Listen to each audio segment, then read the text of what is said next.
Bradley Van Herbst here with Brides, Bumps, and Babies Photography. Today we're going to be speaking with Eric Bernal of Skyline Productions. Eric, I've gotten to know recently. He's really an excellent DJ. He does his lighting, fabric design. He's a great MC. Today we're going to talk about DJing and lighting and how they tend to get put together in a lot of packages for clients at weddings. So Eric, say hello. Hello. Glad to be here, Brad. Thank you so much for having me. I appreciate the opportunity to speak with you and hopefully educate some brides. Yeah.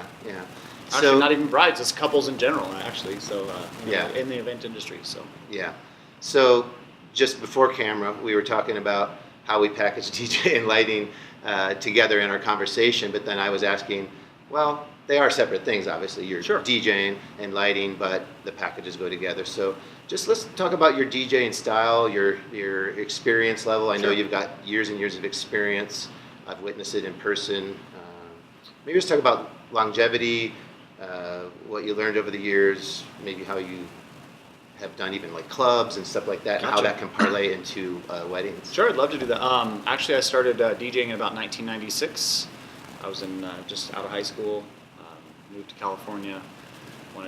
That was my dream, was to be a club DJ, and kind of wanted to follow that. And I met my mentor out there, and he was a great club DJ, and he showed me the way to make DJing my full-time job and make a living out of it by doing weddings and events. Yeah. So eventually the club thing kind of evolved into more of the weddings and events, which I love doing. I wouldn't want to do anything else. I love being a part of people's days and seeing all the smiles and love and all that goodness and that energy is really why I do what I do. So I know we've talked before about the real importance about the one-on-one connection. Yes. Like, we can't understand how someone shows up and hasn't met their photographer or wedding the DJ before. Talk about how that works for you. And yeah, absolutely. My company's a smaller DJ lighting and photo booth company, and I like to keep it that way because I like to have the connection with my clients. I really like to develop that one-on-one connection, like you're saying. Yeah. I love to know that my clients feel comfortable knowing that when I show up on their day, they know what they're going to get. They've worked with me throughout the entire planning process, and we've developed a relationship. So it's almost like I'm a family member showing up and helping with the flow of the day. So. And how about the fact that you're at your DJ station most of the time, but it's still important to have that connection because you didn't just get the playlist, but... Sure. I mean, to speak to that, I really am not behind when the music's playing, I am. But for instance, yesterday the catering was running a little behind, and I just jumped behind the counter and helped the catering folks out to get stuff sped up because the parents are freaking out. What's happening? We're running late. Yeah. No problem. I got music playing. I'm gonna hop back there, help the catering folks out.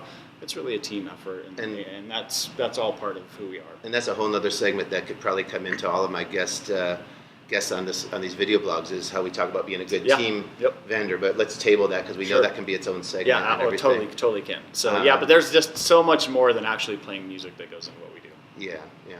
So again, with the DJing, I've witnessed Eric and thrown him curveballs just personally. He's playing Steve Miller, and I throw in some 80s dance thing. He's like, the BPMs are different, and I'm like, figure it out, dude. And he does. He figures out a really interesting way, The experience in playing music is where that all comes into play. I love playing music. I play music in my spare time. I do it for work, so it's I'm engulfed in it. I love to get creative with it. And coming from a club DJ scene, I like to mix. I'm not necessarily a scratch master or anything like that, but I definitely enjoy and appreciate a good mix. Yeah, and the reading of the crowd at the clubs is very apropos to. It's exactly the same. You really have to just ride the energy of the room. And that's where the lighting comes into play as well. It's that energy and that feeling that you get in that environment. So that's where the two really connect. They are two separate things like we were talking about, but creating that energy is really what we do, and making that warm goodness that makes weddings so fun. And I'm pretty sure I know the answer, but for the listeners and viewers out there, the triggering of that lighting. If you were into something that was really cranking and now it's a little bit down tempo, you control. I really like to create the energy throughout the entire evening, starting even during cocktail hour. Having some fun colors that match maybe the couple's personalities, And then, as the night progresses, maybe even going into something more romantic during dinner to create that romantic feel, a little bit softer energy. And as the night progresses, into dancing, we really love to make the LEDs go to the music or to a program that really fits the theme. Yeah. And what about taking care of grandparents? Oh, yeah. Maybe a little Sinatra or this or that. You have to back find to the music stuff. Yeah, ways absolutely, to bring that back in. You have to definitely find a happy medium while you're also speaking to the personalities and style of the couple. Yeah. Anything else with like the lighting? I guess, packaging and pricing is a whole different thing that we probably aren't going into today. But, as far as tying it together, it is a mood. It's all the sensual, the senses. Yep, and that even coincides with the timeline and making sure everything flows and really feels good.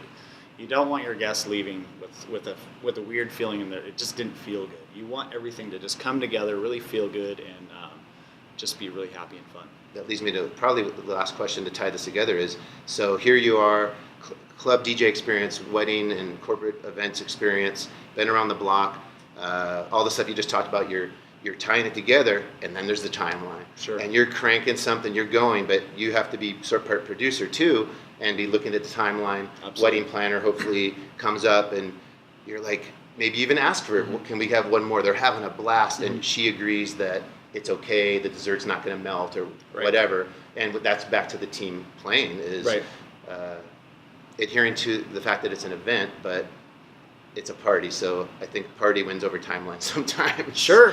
Well, you know as well as I do, things in weddings and events don't always go exactly to time. So there's always a curveball, or there's always something that happens, and we all know that.